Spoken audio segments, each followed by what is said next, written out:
Hello hi नमस्कार welcome to my channel cute Shreyansh.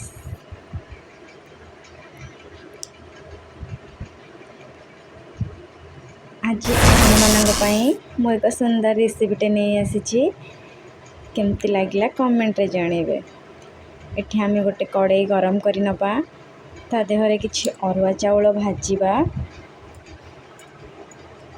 ठीक अरुआ चाउल पूरा भाजी हे आसिले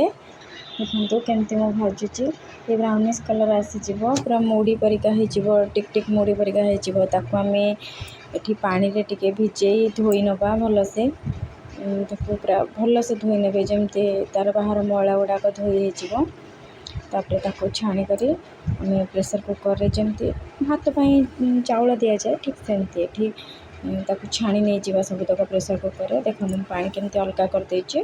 आउ से मुड़ी गुड़ाक तापरे ताठू दुई आंगुली ऊपर जमती आमे पानी दबा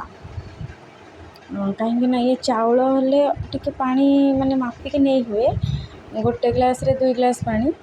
एठी मुड़ी टिके अधिक पानी खाए ना से लगी सेमती टाइप पानी नबा तापरे ताको गैस ऊपर बसई दबा और 2टा सीटी आसबा जाए वेट करबा। एठी आपण आसीजिबे भात हो गला तापरे हमर आसीजिबा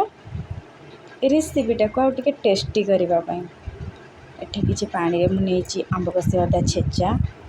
तापरे नेछि मु लूण आवश्यक हिसाब से लूण टिके नेछि भात रे लूण पकई चंते से हिसाब रे एठी लूण नेबे तापरे नेछि मु फ्रेश दही से सब को हम पूरा मिक्स कर दबा तापरे आमे करिकी रखिथिबा सेई भातटा को ए दही पानी सहित मिसई दबा। सब तक प्रेशर कुकर देखो ठंडा होला परे से सब भात काढ़ी आनी कि यही दही सहित मिसई देछि आपण भी एमती मिसई देबे हे गला ना कंप्लीट हेनी एठी आमे टिके भुसंग पत्र टिके जीरा टिके कंचा लंका दे छुंक करदबा। एठी आपण सुखला लंका नहीं पारंती जेहेतु मु सुखला लंका खाएनी सेथि लगी एठी मु कंचा लंका दे छुंक करने